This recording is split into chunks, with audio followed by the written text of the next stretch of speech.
What's up, y'all? X here. In today's video, I'm gonna expose the Poachinki threats that RRQ used in the Start Challenge and how they play in the Crew Challenge as well. The reason being is because at first I just did the analyzing of it for like 2 or 4 days and I wanted to use it for my own team, but I decided to step down from the pro scene and just play the game more casually because there's not enough tournaments anyway, so I'm gonna be sharing it with you. Anyway, with no further ado, let's go into the actual content what you came for, Poachinki threats of RRQ. Yeah, let's go. I'm unstoppable, do the impossible. I'm irresponsible. So the first thing you have to know is the names within Poachinki. So first off, these 6 buildings, we call it the 6 stack. This triangle above the IN of Poachinki, we call it a triangle, obviously, because it's like a triangle. This right here is Northwest Poachinki. This is the church area, because there's a church right here. This side we call garage side, or over the street. You can change the name if you want to, but we just call it garage because we know it's this side. And this over here is Middle Poachinki, and this basically doesn't have a name. This is the bad side of Poachinki, so we don't really name it because you don't want to ever land on that side. Because if you land here, everything is too open. As you can see, you can barely make it to somewhere else, so never land there. But anyway, what you also have to know about RRQ or the more pro teams is they don't just play randomly. They're not like enemies there and they do random stuff like we do. Most teams, they just see enemies and they start shooting at them. But top teams actually have certain roles. So as you can see, P1, P2, S, and F. What does it mean? So P1 and P2 are the pushers. So pusher 1, pusher 2. That will be pushing the compounds.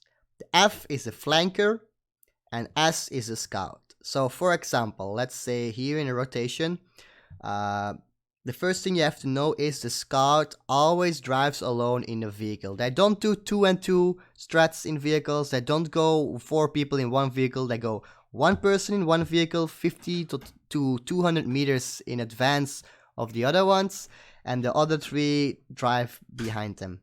So basically the scout checks if there's enemies nearby or not, if he's getting shot, and he will inform his team. So for example, the scout is driving here and he gets shot from the church. What he's gonna do is gonna go here, stop here.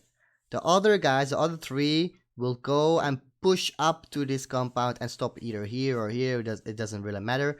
They stop here, for example, because they have the ridge. The 2 pushers will push up, and the flanker, there's a 3rd guy in the vehicle, will actually try to find an angle to shoot from another angle. And the scout, of course, will shoot from the back. He will stop here. So that is basically what they do most of the times. Now let's talk about Poachinki in the beginning. So where do they land and what does everyone do? What is their role? The first thing when you do parachuting is you have to zoom in on your map so you see Poachinki like this. So you can see all the buildings, and when you mark it, you can actually see which building they mark. So the flanker lands on this little building of a 6 stack. And as you can see, these lines, this is basically what he has to cover. So he has to see if any enemy is landing there. If an enemy actually lands here, he will call it out with enemies ahead over here and put his marker on there and say, for example, 3 enemies landed or something. And everyone does that for his particular area. So you can see the scout has the most because he will stand on the rooftop the longest. Also very important, land on the rooftops. Why? If you land on the rooftop first, you can actually see where people are landing, so you can mark more accurately. That is really, really important. So yeah, sure, you don't find a gun instantly, but at least you will know if there's enemies, how many enemies there are. For example, if there's no enemies, I will show you how they loot, but if there's enemies, it's a bit different. So now I told you this, where everyone lands. So he lands here, pusher 2 lands on this green building roof, scout lands on this mansion house, and P1 lands on this house. I think it's a garage building. And then they start to loot. So their looting pattern is right here. The flanker will just take the whole 6 stack and he will be looted up. He will have guns with enough ammo, he will have armor, a helmet normally, and a backpack. So there's everything he needs, possibly some boosters and bandages too. The same for here, pusher number 2. He pushes all these 4 buildings, he should have enough loot. And then pusher 2 takes, pusher 1 I mean, takes the garage building, the building next to it, then the building next to it, and then actually does a crossover with the scout. And why he does that? Well, basically the scout, what he wants to do is he wants to take these buildings and then cross the street, and he wants to loot all of this because he always has the angle. He always tries to have a really wide flank on the enemies. That's why you should keep the scout as a flanker. And the pushers are so used to each other, they always push together. So you want the pushers to be close to each other as much as possible. That is why pusher 1 goes in the building next to the building of pusher 2, and they will push together. If one of them gets knocked, the other one will pick him up. So this is basically how they loot. If there's enemies or no enemies, it doesn't really matter. Sometimes they chase a little bit more, but if they really want their loot, they will do it like this. Now, what happens if an enemy teams land here on the flanker? Because he's all alone, right? There's 2 options. Either the pushers go help the flanker, or the flanker just rotates like this all around here and joins them here. That's up to you. But if there's no enemies, no point to rotate, and I will show you what happens in the next rotation. So if there's no enemies here, this is how they loot. So this already I showed in the earlier one, and then the flanker will take the top side of the triangle, then take all these little buildings here, the garage building compound, then these little compounds, the church, and he will take this car, or check if this car spawned and take this one and drive all the way back in Poachinki. For example, if this is a 3-seat bike and this is a jeep, he will get the jeep because it's better than the 3-seat bike. So that is his looting path. The pushers, obviously, they will push together here, as you can see. Pusher 2 will take these, pusher 1 will take these. Blah, blah, blah.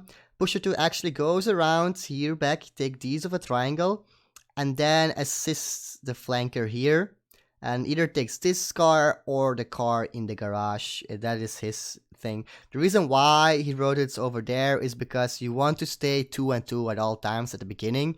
Because if there is a random snake or someone over here, for example, and he gets knocked, you can still try to help him, you know, he can react faster than you do 3 and 1 in the beginning. Same for the scout here, he takes everything across the street, so he goes from the garage, takes all these buildings. Make sure you open the doors, the bottom side and the top side, because on the balcony is a lot of loot for the scout that he has to take too. And as you can see, he goes here, bam, he joins up with pusher 1. They either take this car over here, or they go rotate here, take this car over there. And then they meet up again. As you can see, they have a lot of possibilities to have a car, but they always decide to take 2 cars. Now, that Poachinki is cleared, they're gonna rotate. And it depends if they play competitive, like Star Challenge, or if they play Crew Challenge. So I will show both the options. So this is a Crew Challenge rotation. The red line is what the scout does, and the green light is what the 2 pushers and the flanker do, to where they drive basically. So the scout starts here earlier. He will go here next to the compound, checks if there's enemies here. If not, he keeps driving, drives here through the 2 compounds here to hear if there's any enemies. No enemies, he keeps driving, goes around school, no enemies, sure, bam, he goes apartments. And either they decide if there's enemies, they kill enemies, or if there's no enemies and I don't feel like they have enough loot, they will loot up. But if they do have enough loot, they will go to Rozok. But I will go into that later. So what do what does the other car do with the 3 people in? They just drive like here, drive next to this compound. If there's enemies, they stop here obviously, and they can push in the back. If not, they keep driving and they stop here. That's like a little shack. Wooden shack, and if they stop there, they have actually angles inside of apartments. So they only stop there to scout and scope in to see if there's anyone in apartments, in case there's campers.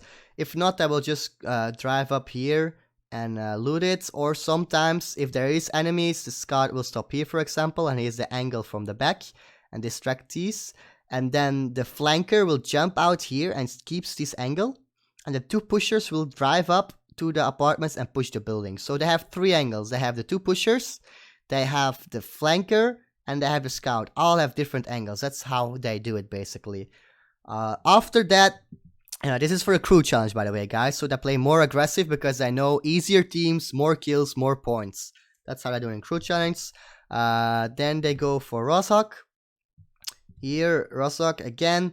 The scout leaves first. He will check this compound over here to see if there's enemies, then drives around this compound and then stops here in Rozhok. So he always drives past compounds to see if he hears footsteps or if he gets shot at to give his team information.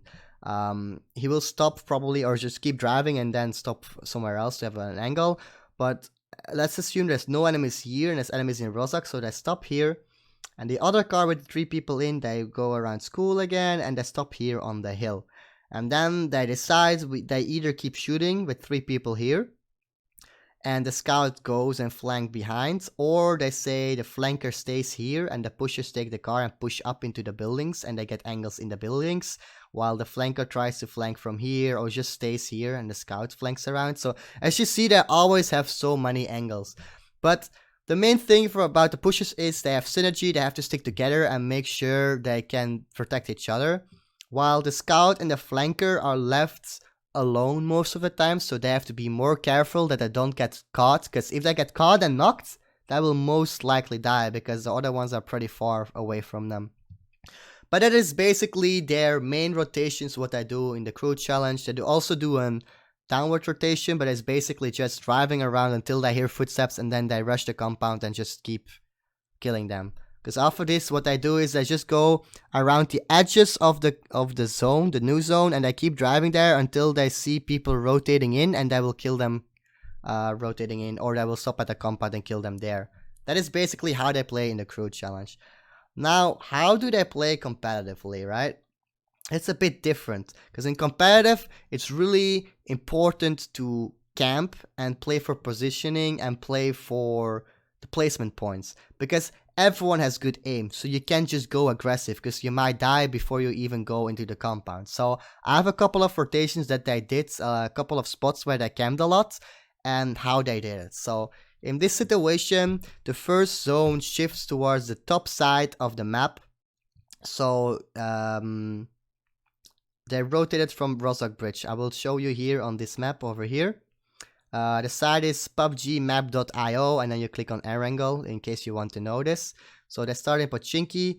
They will drive all this whole rotation in Rozhok. They will stop there, and then they will go here through this, and they will stop here at this plane. There's like a plane crashed, and they will stop there.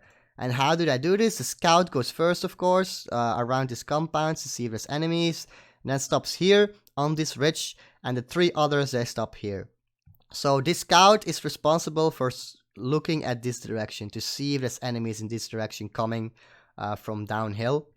If there's people coming from 70, for example, he will tell it, and they will be aware, and they can either flank around or join him. And 3 others do the same. One guy is looking at there, for example, at Rozhok. One guy should look here at the cube and at like the compounds over here. And then one guy probably checks over here for North Georgiapol. That's how they do it. Always try to check different directions, and always one guy checking your back in case so you don't get flanked from behind. So this is the first rotation they can do if the zone shifts top side.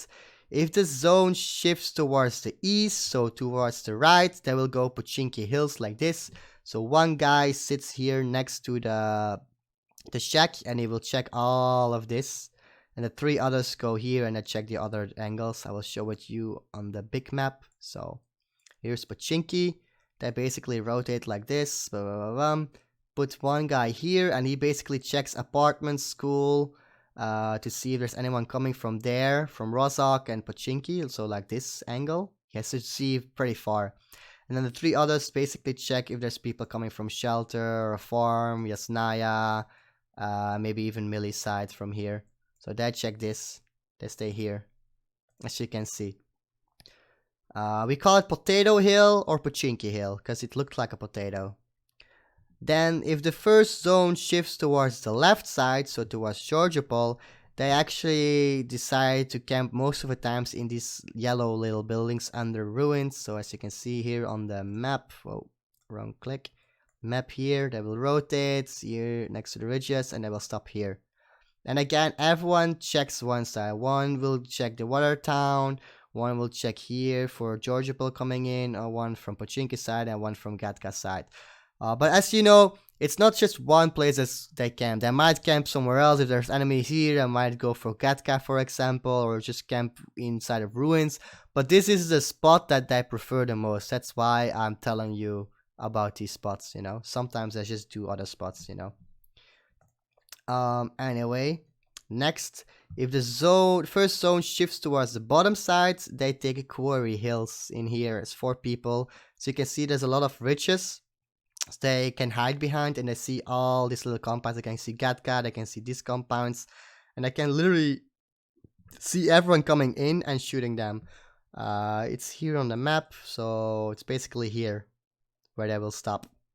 Sometimes they stop here too. It's a really good spot too, but it's a bit more risky. But this is actually really good because you have really high grounds. It's good positioning. You can like use all these hills. You can see everyone coming from everywhere. Sure, some people can shoot you, but you can always smoke yourself up and reposition. But it's just high ground. Having position, having information is the most important thing in competitive play. Then, if the first zone stays center, so if the zone is shrinking in and it's still around Poachinki, for example, that will go like this, and I will explain why. So basically, the 2 pushers are in the church. The flanker or the scout in this position, it's actually a scout most of the time, stops here in the 3-story building. It's a 2-story with like the yellow and the blue colors, you know, where you can go up the roof. And then one guy stays here on the green building. And what is everyone's job? Basically, they check this side if anyone is coming from there. He checks this side if anyone is coming from these hills or the fields. And then this guy checks everything in Poachinki if anyone is coming from Poachinki. And also, for example, let's say another team also comes in and they stop here or here. Why is this so good to have this? They have already 2 angles. They have the 2 pushers here. They have here a scout or the flanker. And then this guy holds the back. Or this guy can also flank all the way around here and push from here. Or these pushers can keep the angle and keep pressuring, distracting them. And he rotates like from here or shoots from this house even.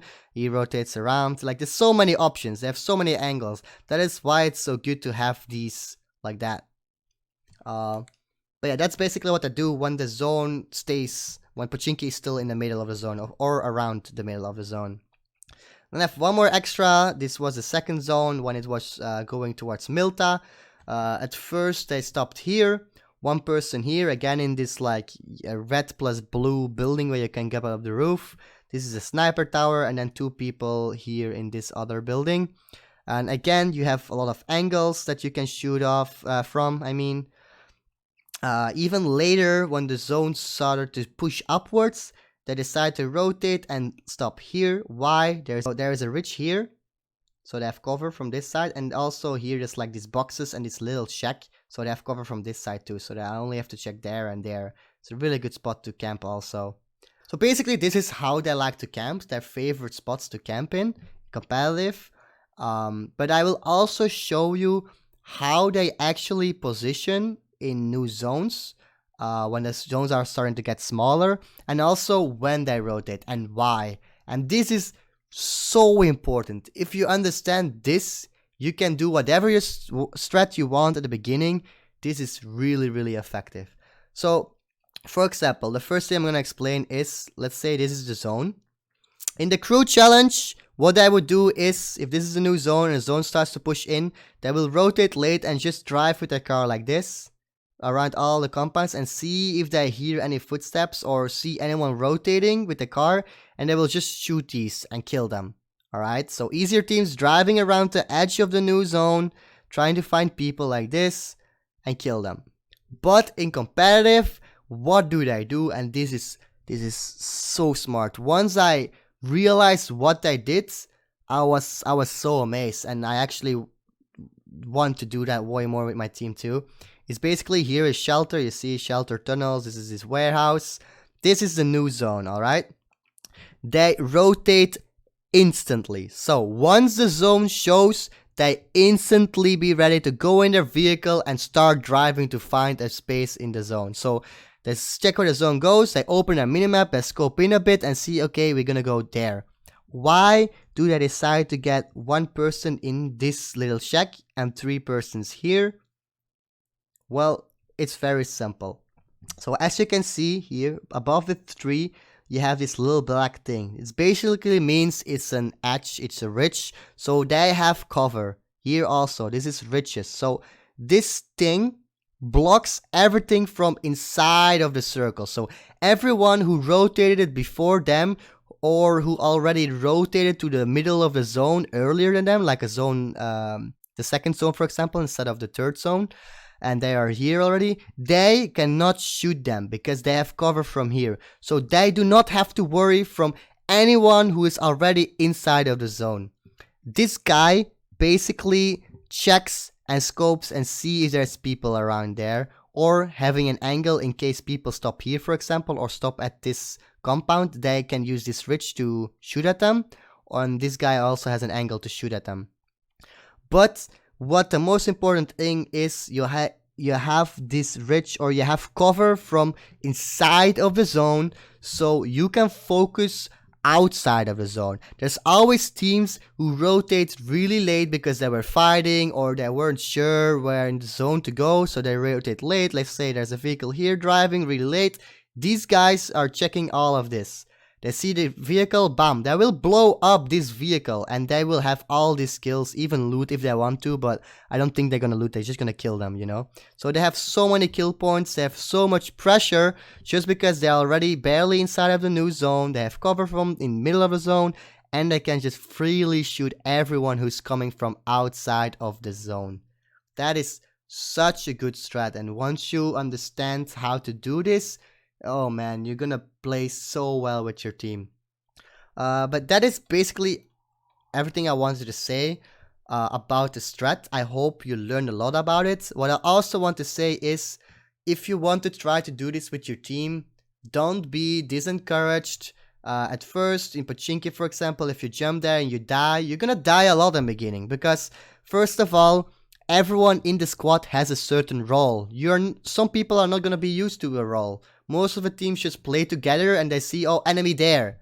And you don't really know where, because there don't enemies ahead, they don't mark it on the map, or they mark it and they say it, but you have no idea what your role is, so you just randomly just push S4 and you all die, instead of having 2 flankers or something like that, you know?